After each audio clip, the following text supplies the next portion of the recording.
O Senhor esteja convosco. Ele está no meio de nós. Proclamação do Evangelho de Jesus Cristo, segundo Mateus. Glória a vós, Senhor.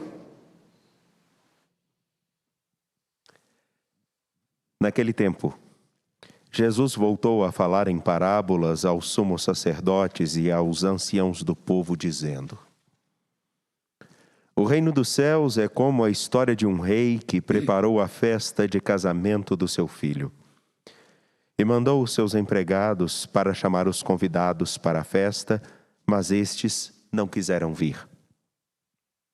O rei mandou outros empregados, dizendo: Dizei aos convidados: Já preparei o banquete, os bois e os animais cevados já foram abatidos e tudo está pronto. Vinde para a festa. Mas os convidados não deram a menor atenção. Um foi para o seu campo, o outro para os seus negócios, outros agarraram os empregados, bateram neles e os mataram. O rei ficou indignado e mandou suas tropas para matar aqueles assassinos e incendiar a cidade deles. Em seguida disse aos empregados: A festa de casamento está pronta, mas os convidados não foram dignos dela. Portanto, ide até as encruzilhadas dos caminhos e convidai para a festa todos os que encontrardes. Então os empregados saíram pelos caminhos e reuniram todos os que encontraram, maus e bons. E a sala da festa ficou cheia de convidados. Quando o rei entrou para ver os convidados, observou ali um homem que não estava usando o traje da festa. E perguntou-lhe: Amigo, como entraste aqui sem o traje de festa? Mas o homem nada respondeu. Então o rei disse aos que serviam: Amarrai os pés e as mãos desse homem e jogai-o fora na escuridão. Ali haverá choro e ranger de dentes. Porque muitos são os chamados, e poucos são os escolhidos. Palavra da salvação. Glória a vós, Senhor.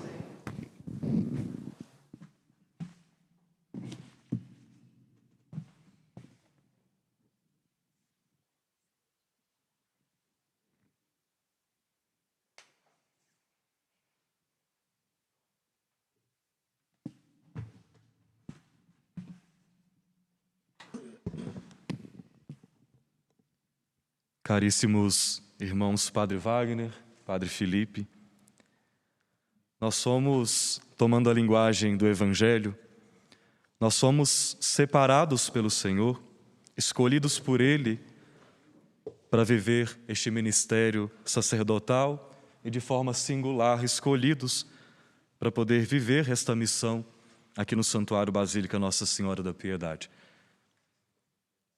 E não só para o sacerdócio, cada um de nós fomos escolhidos pelo Senhor para desempenharmos uma missão, para vivermos de acordo com a vontade dEle. E é um grande desafio para nós fazermos a vontade do Senhor na nossa vida. E não só fazer a vontade, talvez com a cara amarrada, talvez com uma postura meio desgostosa, mas nessa perspectiva, nesse sentimento que o salmista traz no coração de fazer com prazer a vontade do Senhor. É um grande desafio para a vida de todo cristão. Não basta dizer sim àquilo que Deus quer de nós, mas com prazer, com alegria, daquele jeito que o Senhor quer que vivamos, assumir todas as responsabilidades que o nosso sim nos traz. No Evangelho fica muito claro que não bastaria dizer eu vou participar deste banquete. Era necessário estar com uma veste, era necessário estar preparado, era necessário estar conformado com aquele banquete no qual aquele que foi convidado participaria. É uma grande dificuldade para nós. Só conseguimos fazer a vontade do Senhor se nós nos desapegarmos da nossa própria vida. Talvez aqui consigamos entender aquilo que Jesus fala a respeito das crianças. Se nós não formos como uma criança, com aquela postura disponível, aberta, se nós não formos daquele modo, não entraremos no reino dos céus, não participaremos deste banquete do Senhor, porque é preciso desapegar de si mesmo, às vezes dos seus próprios sonhos, perspectivas, ideias, para que a vontade do Senhor se realize na nossa vida. Sem isso, não é possível. A criança, ela tem uma maior facilidade de se deixar ser conduzida. Talvez em alguns momentos da vida, a gente pegue as rédeas da nossa história com tanta força que a gente não consegue deixar com que o Senhor nos conduza. Fica parecendo quando aqueles que aqui estão ou que nos acompanham, que dirigem, é como se no banco do carona tivesse uma pessoa ali tentando dominar o que está acontecendo no volante. A pessoa está lá dirigindo tranquila e aquele está do lado, começa a dar palpite. Tem gente que é tão insegura ali no banco do carona que fica como se fosse professor de autoescola tentando frear o carro, só que não tem freio ali. E às vezes não é um problema do motorista em si, mas é de fato a insegurança daquela pessoa. E é necessário então a gente se desapegar de tudo isso, para que a gente tenha coragem de deixar com que o próprio Deus seja aquele que conduz a nossa história. Nós não podemos viver com medo do Senhor. Se nós trilhamos um caminho de pecado, se nós trilhamos um caminho onde nós estamos afastados do Senhor, é muito natural que nós não vamos confiar em Deus. É aquele acontecimento lá na narrativa de Gênesis, no capítulo 3, que Adão e Eva, após o pecado, têm medo do Senhor, se afastam do Senhor. Todas as vezes que nós fazemos a opção pelo pecado, consequentemente nós nos distanciamos do Senhor. E como é que nós vamos amá-lo se nós não o conhecemos? Como é que nós vamos nele confiar ao invés de temer se nós não estamos próximos a ele? Volto ao exemplo do veículo. Se eu sei que aquele que está dirigindo é um bom motorista, é responsável, eu fico mais seguro, mais tranquilo. Da mesma forma, quanto mais eu vou conhecendo ao Senhor, pela vida da vivência dos sacramentos, pela vida de devoção, pela vida de oração espontânea, quanto mais eu conheço a Deus, mais eu tenho coragem de dizer: Senhor, conduz a minha vida. Conduz do jeito que o Senhor quiser. Eu não vou ficar dando palpite, eu não vou ficar tentando frear, eu vou deixar com que o Senhor dirija a minha vida da maneira com que ela deve seguir. É preciso estar próximo para que a gente possa confiar no Senhor. Quanto mais longe dele, mais nós vamos querer fazer as coisas do nosso modo. Nós vamos, pegando aqui na linguagem do Evangelho, nós vamos querer as vestes do nosso jeito. Nós vamos ser capazes de dizer para o Senhor, muito pior do que querer frear este veículo, nós vamos ser capazes de dizer, como alguns aqui disseram: eu não quero caminhar com o Senhor. Eu vou dizer não a Ele porque eu quero ser o Senhor da minha vida. Eu quero conduzir a minha vida. E qual seria o destino do ser humano que faz a opção por ignorar aquele que o criou? Porque até mesmo o sentido da nossa vida está no Senhor. O Senhor não é um volante que nos guia para onde a gente quer, como se Ele fosse essa ferramenta e a gente fosse levando. Não, Deus, Ele é ao mesmo tempo aquele que nos conduz e Ele é a finalidade da nossa vida. Ele é quem nos dá sentido, é Ele quem nos completa.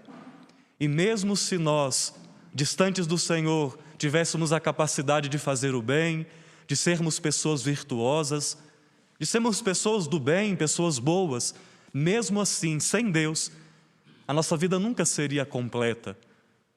Porque tendo sido o ser humano criado por Deus, o sentido da sua existência, o repouso da sua alma, é somente no Senhor. Hoje nós somos convidados a, com coragem, dizer sim para este banquete que o próprio Deus nos oferece.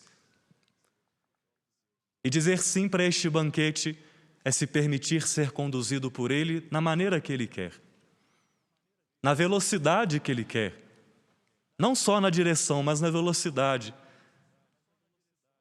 Pode ser que Deus tenha para mim uma direção e tenha para mim uma velocidade. Às vezes você está andando a 10 por hora, mas Deus quer que você caminhe a 80. Mas para outra pessoa que está andando a 80, Deus quer que caminhe a 10. E é só na nossa vida de intimidade com Ele é que nós vamos discernir a direção e a velocidade, a força com que a gente deve caminhar naquele ministério, naquela meta que Ele tem para nossas vidas. Então tudo está atrelado a essa vida de intimidade com Ele.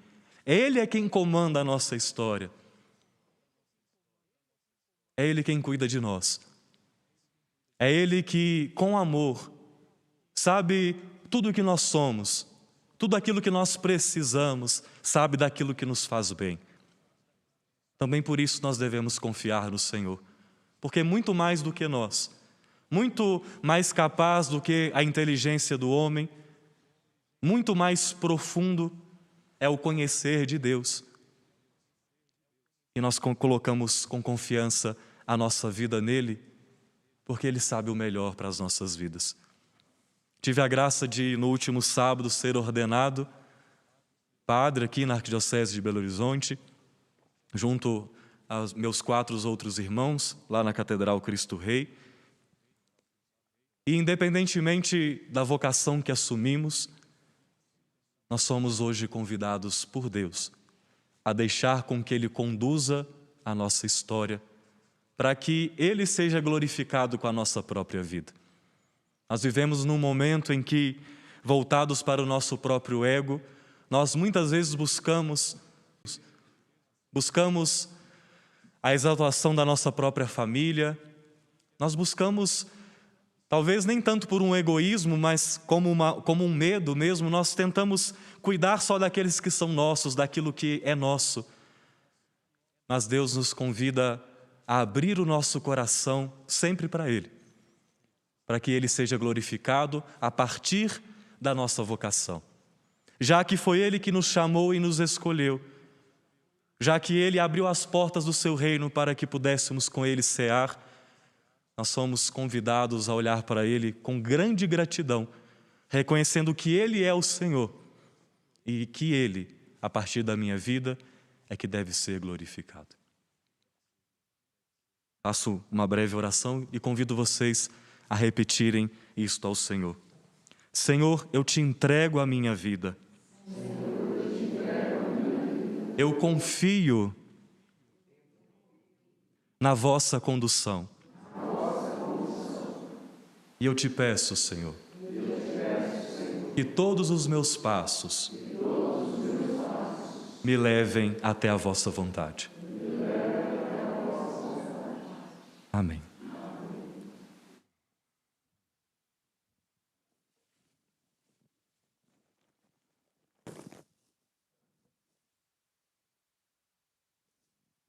Coloquemo-nos de pé e ofertemos ao Senhor as nossas preces.